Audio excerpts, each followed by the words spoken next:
ce matin parler de la parabole des 10 vierges. Ça paraît des paraboles extrêmement simples. En finalité, je crois que ce n'est pas toujours si simple qu'on l'imagine au niveau de l'explication. Donc je voudrais parler un peu de cela. Et pour ce faire, je commence le cours maintenant. Et voilà, c'est parti. Donc nous allons prendre ensemble l'évangile de Matthieu et au chapitre 25. Et puis on va prendre le temps de lire toute la parabole. Elle n'est pas très longue. Seulement, je pense, 13 versets, donc c'est pas énorme.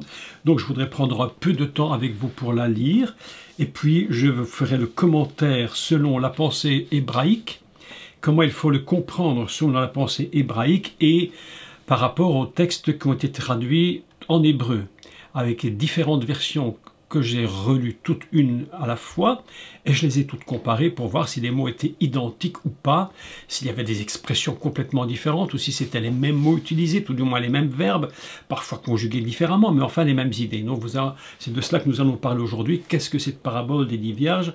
À quel moment de l'histoire intervient-elle? Pourquoi Yeshua parle-t-il de cela? Et à qui parle-t-il en réalité? Donc voilà un peu toutes sortes de choses importantes. Nous allons commencer donc la lecture, si vous le voulez, au chapitre 25 de l'évangile de Matthieu. Et on commence la lecture. Alors le royaume des cieux, vous voyez que c'est déjà très surprenant l'introduction, parce que il ne dit pas voilà ce qu'il se passe sur terre en vue du royaume des cieux, mais il dit le royaume des cieux. Donc il s'agit bien de lui, de ce royaume-là, qui d'apparence ne devrait pas avoir de problème, puisque c'est le royaume des cieux ou le royaume de Dieu, et en finalité on se rend compte que malgré tout, il y a quelques points très complexes dans ce royaume des cieux.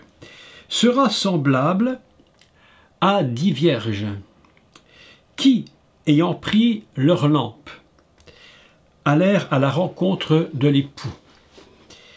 5 d'entre elles étaient folles, 5 étaient sages. Les folles, prenant leur lampe, ne prirent point d'huile avec elles, mais les sages prirent avec leur lampe de l'huile dans des vases. Comme l'époux tardait, toutes s'assoupirent et s'endormirent. Au milieu de la nuit, on cria. Voici l'époux, allez à sa rencontre. Alors toutes ces vierges se réveillèrent et préparèrent leurs lampes. Je rappelle au passage que ce texte que je lis, c'est Yeshua qui parle. Ce n'est pas des histoires d'église. Souvent les gens prennent ça comme si c'était une histoire d'église, mais c'est Jésus, mais Yeshua qui parle de sa bouche lui-même. C'est une parole qui vient directement de sa bouche. Les folles dirent aux sages, donnez-nous de votre huile, car nos lampes s'éteignent. Et les sages répondirent non, de peur qu'il n'y en aurait assez pour nous et pour vous. Allez plutôt chez ceux qui en vendent et achetez-en pour vous. Pendant qu'elles allaient en acheter, l'époux arriva. Celles qui étaient prêtes entrèrent avec lui dans la salle de noces et la porte fut fermée. Plus tard, les autres vierges vinrent et dirent « Seigneur, Seigneur, ouvre-nous » Mais il répondit « Je vous le dis en vérité, mais je ne vous connais pas. Veillez donc, puisque vous ne savez ni le jour ni l'heure. » Voilà un texte absolument que tout le monde évidemment connaît très très bien, que tout le monde utilise, mais je voudrais d'abord dire une première introduction, même si il est vrai, c'est indiscutable que le Messie, Yeshua, parle à l'Église, puisque nous sommes greffés dans la racine et que nous faisons partie de cet Israël par la racine. Évidemment que lorsque Yeshua parle, il ne parle pas aux chrétiens directement, il parle au peuple d'Israël. Nous souvenons évidemment que Yeshua, lors de son ministère, n'est jamais sorti d'Israël. Vous savez très bien que lorsqu'il parle d'Israël, il est toujours dans le cœur d'Israël. Jésus, des idioties ont été dites à ce sujet, mais alors ce sont des idioties absolument phénoménales, disant que Yeshua, à l'époque, ce serait probablement, tenez-vous bien, sorti d'Israël pour aller en Inde chercher des grandes sagesses hindoues, enfin, mais du n'importe quoi, et le pire, c'est qu'il y en a qui le croient. Donc, Yeshua va rester dans son réceptacle Israël, même lorsqu'il sera avec la femme syrophénicienne. Je rappelle toujours que à l'époque de Yeshua, là où il va se rendre, se trouve la tribu de Asser qui est toujours partie d'Israël, qui après a été changée, les frontières ont bougé. Donc Yeshua ne sort jamais d'Israël. C'est très important de se rappeler cela. Parce qu'Israël, comme nous allons le voir, quand Yeshua s'adresse, cette parabole, il s'adresse aux Juifs et au peuple d'Israël qui est, elle, l'épouse. Donc nous devons bien comprendre, premièrement, mais qu'est-ce que c'est que cette épouse et qu'est-ce que c'est que cet époux? Alors évidemment, nous avons besoin de retourner toujours dans le livre des commencements, c'est-à-dire le livre de Bereshit et de la Genèse. Pourquoi? Parce que c'est là que tout se trouve, tous les secrets de l'épouse se trouvent au début de la Torah. Ce n'est pas une invention chrétienne, l'histoire de l'épouse, c'est pas une invention, j'allais même pas dire juive, c'est une notion fondamentale divine du début de la Torah. Donc pour cela, nous allons nous rappeler que lorsque Dieu crée son Adam, il va dire, il trouve que cela est très très bon, mais il y a un problème qui se pose par rapport à Adam. Il dit, il n'est pas bon que l'homme soit seul. Nous nous rappelons évidemment que dans l'idée fondamentale, je dirais chrétienne, je ne pense pas hébraïque, je ne pense pas du tout, mais chrétienne, c'est que Adam, c'est monsieur, c'est le mâle. Et en tant que monsieur mâle, il a des besoins, il se trouve tout seul et s'ennuie. Donc la solitude lui fait chercher une épouse. Mais la Torah ne nous dit pas ça. Elle dit que c'est Dieu qui se rend compte, le Créateur se rend compte que son unité adamique, puisqu'il est créé à la fois mâle, femelle, nous rendons compte que à l'intérieur de l'Adam se trouve déjà la notion de l'unité masculin-féminin.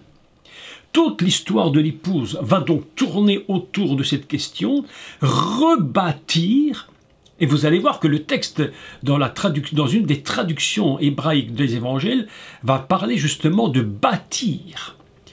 Bâtir quoi? Bâtir l'épouse. Donc vous voyez que nous avons déjà des idées absolument importantes qui se mettent en place. Donc Adam est seul, Dieu dit, il n'est pas bon qu'il soit seul.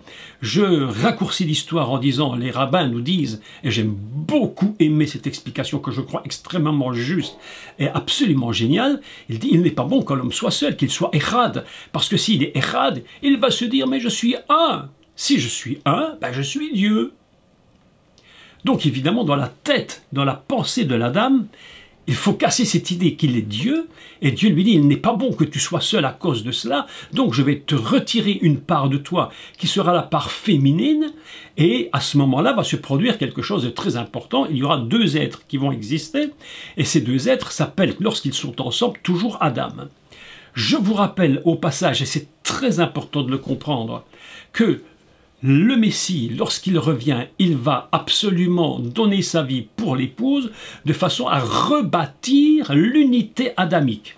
Lorsque l'époux vient chercher l'épouse, c'est pas simplement, écoutez, je vais dire une bêtise, mais c'est pas pour faire la fiesta, c'est pas pour faire un grand repas au ciel en disant on va se faire la petite fête et puis tout le monde on va bien s'amuser tous. Non, c'est une reconstruction fondamentale adamique.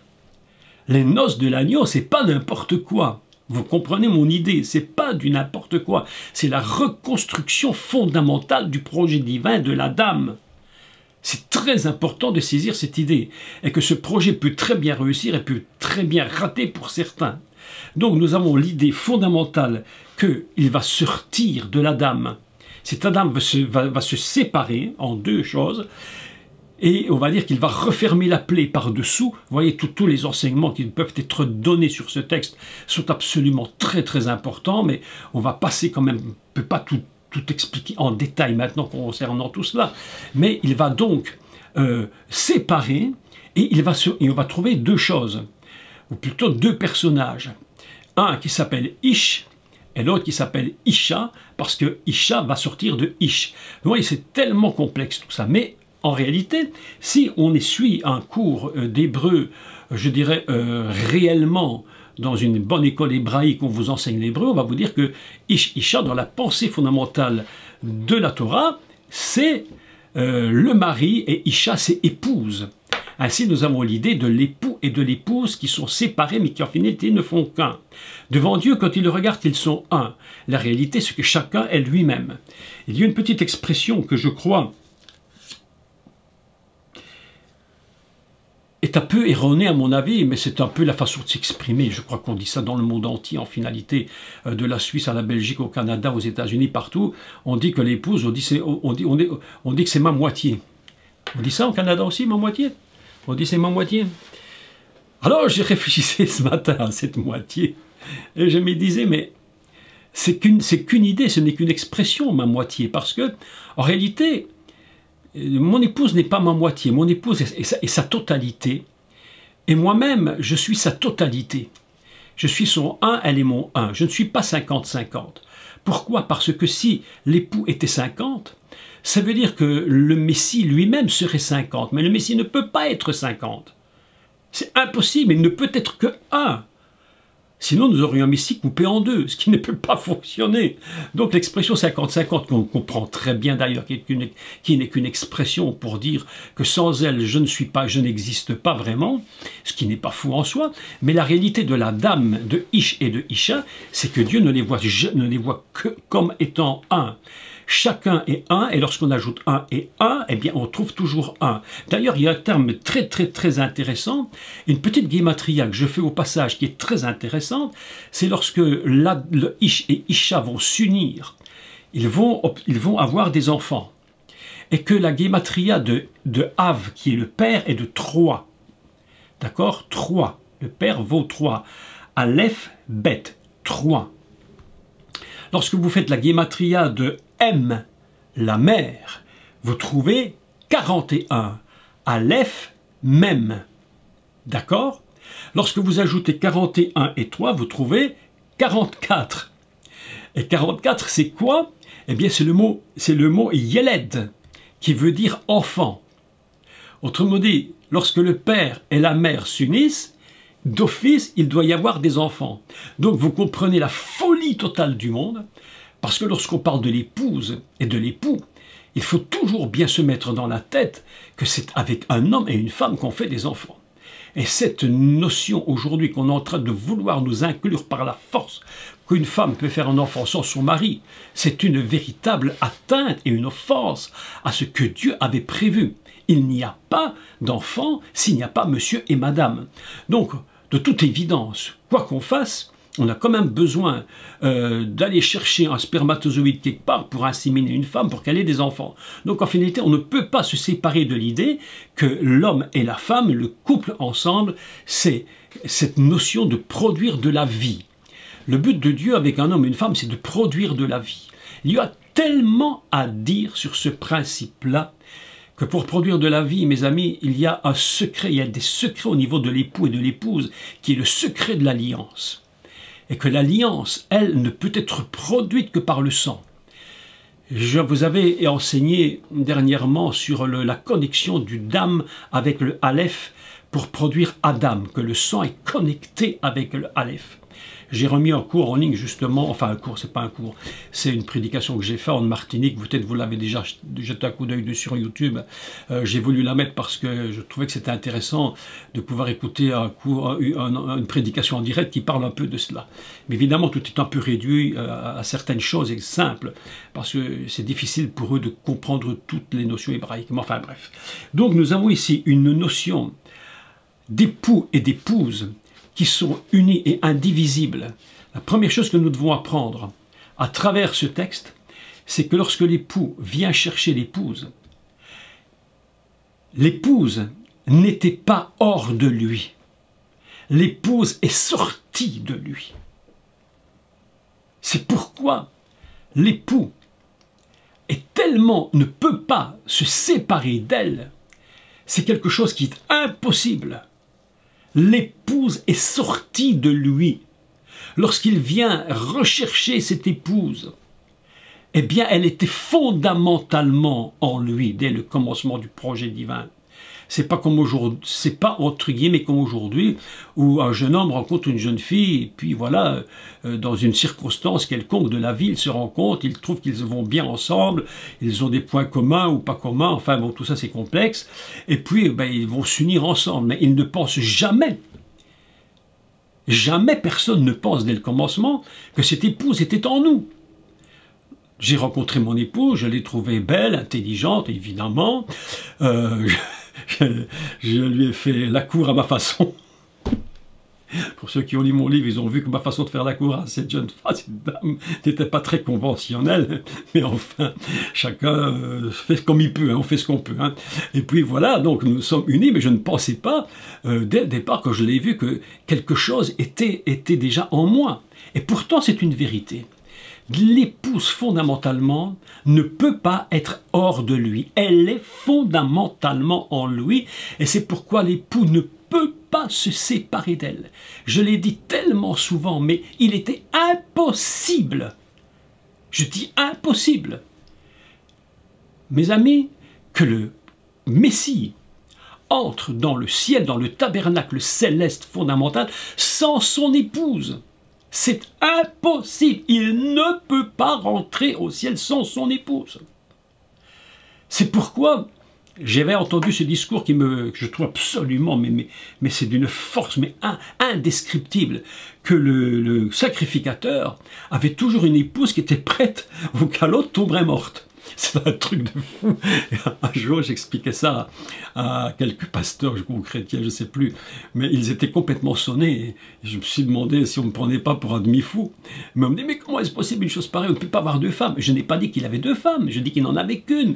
Mais lorsque le grand sacrificateur se trouve dans le Saint des Saints le jour de Yom Kippour, supposez que subitement, par une catastrophe terrible, eh bien, son épouse tombe morte, ce qui peut arriver, bien entendu, eh bien, il fallait automatiquement qu'il en ait une autre tout de suite qui soit prête, parce que le grand prêtre ne rentre pas dans le sien des saints sans l'épouse. C'est impossible. Impossible. Pourquoi? Vous voyez que cette notion fondamentale est très importante. Pourquoi? Parce que la notion épouse, époux, c'est une unité indivisible dans le projet divin fondamental. C'est impossible de séparer cela. Toute la Bible, d'ailleurs, est traversée du commencement jusqu'à la fin par la notion époux-épouse. C'est un leitmotiv qui revient constamment. Ça va jusqu'à un point où les rabbins nous font remarquer un des grands secrets de l'épouse, c'est qu'ils disent que lorsque Moshe va descendre de la montagne et qu'il s'adresse au peuple d'Israël, il s'adresse au peuple d'Israël au féminin et non pas au masculin.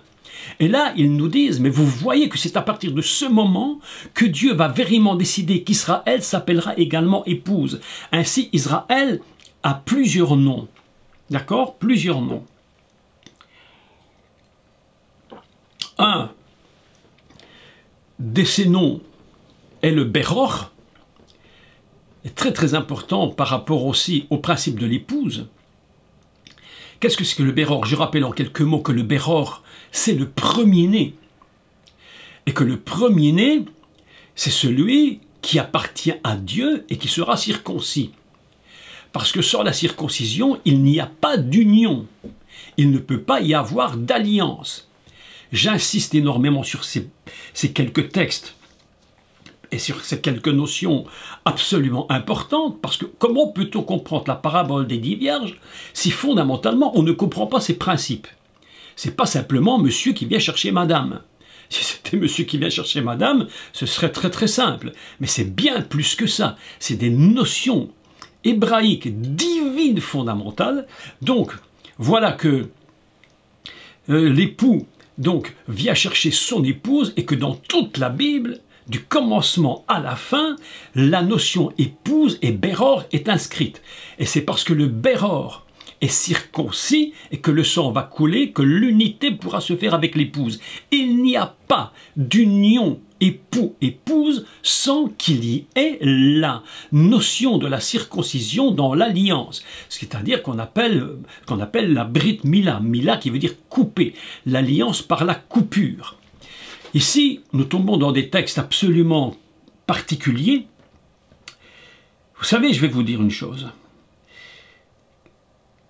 Le monde est tellement perverti, la notion de la sexualité est tellement pervertie dans l'humanité, dans toutes les nations du monde, qu'aujourd'hui il est même très difficile de parler avec pureté de ces choses, alors qu'en réalité on devrait pouvoir le faire parce que Dieu lui-même est pur. Paul va dire « tout est pur pour ceux qui sont purs et tout est impur pour celui qui est impur ». Alors je me suis dit, parfois je me disais, mais qu'est-ce qu'il veut dire par là? Eh bien celui qui est impur, quand il parle de sexualité, il est d'office dans l'impureté.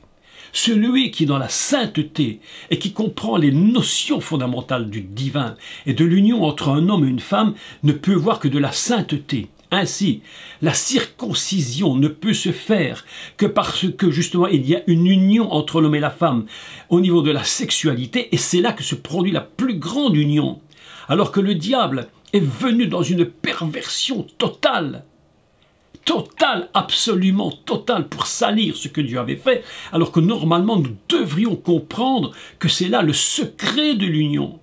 Et c'est pourquoi la circoncision se fait toujours sur la partie sexuelle de l'homme, parce que c'est là que se trouve la véritable union, et qu'il faut que le sang ait coulé dans l'union.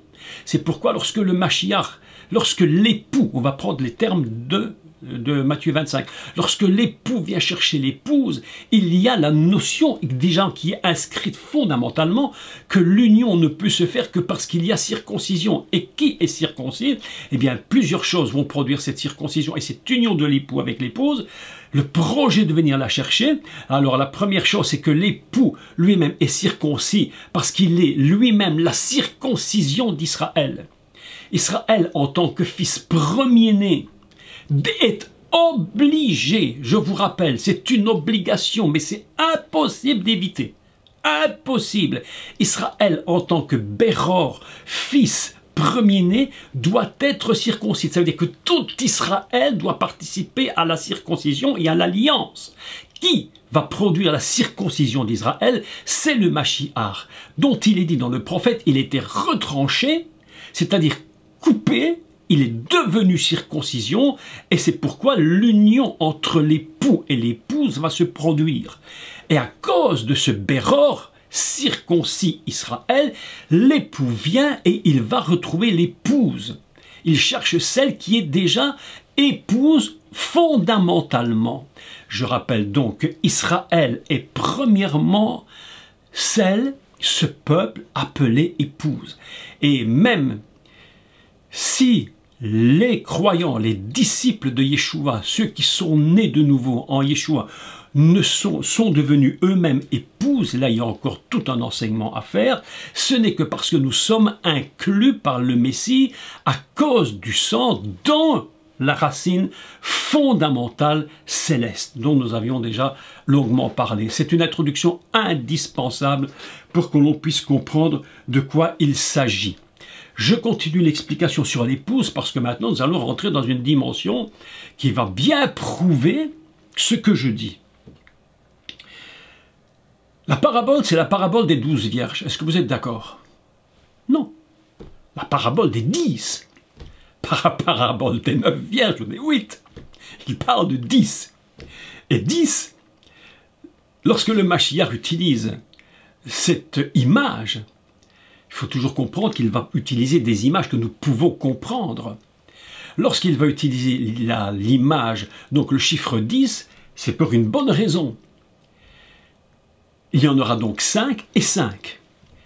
Et vous allez voir que ce n'est pas par hasard que les 5 et 5 sont choisis. Il aurait très bien pu dire il y en aura 2 et 8, ou 3 et 7. Mais il choisit 5, 5. Pourquoi 10 ? Parce qu'il est en train de nous dire directement, 10, c'est la valeur du nom divin. Yud, He, Vav, He, que l'on peut considérer comme l'éternité, puisque 10, 5, 6, 5 et 10, 26, mais on peut le lire évidemment autrement, He, Vav, E, 5 et 5, 10. Ainsi, la première lettre du nom divin, c'est la totalité de He et de He. 5 et 5. 10 représente donc la première lettre du nom divin, la totalité, et 10, c'est l'unité fondamentale du divin. Puisque la lettre Aleph vaut 1 et que c'est la totalité, le monde, j'allais dire le monde que nous ne pouvons même pas imaginer ni comprendre, mais le Messie est en train de nous dire, attention, mon épouse, c'est pas n'importe qui, c'est pas madame qui vient de je ne sais où, c'est l'unité fondamentale divine. C'est ainsi que Dieu considère son épouse. Vous vous imaginez que Dieu considère l'épouse comme étant dans sa totale unité, alors que lui-même est une totale unité. C'est-à-dire que les deux ensemble forment l'unité totale divine fondamentale.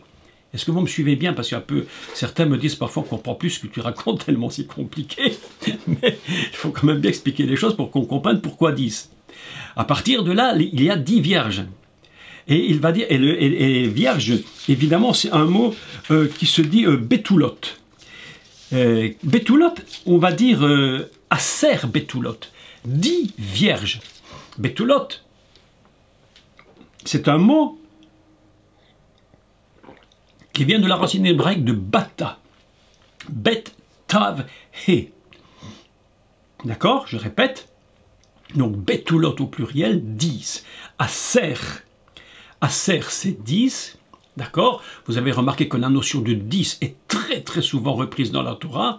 Donc quand on parle de la dîme, quand on parle maintenant des 10 vierges, on est toujours dans la même idée. On reconnaît, Dieu reconnaît en elle une valeur divine fondamentale. Si les chrétiens, les croyants en Yeshua, disciples qui se disent donc des chrétiens, des messianiques,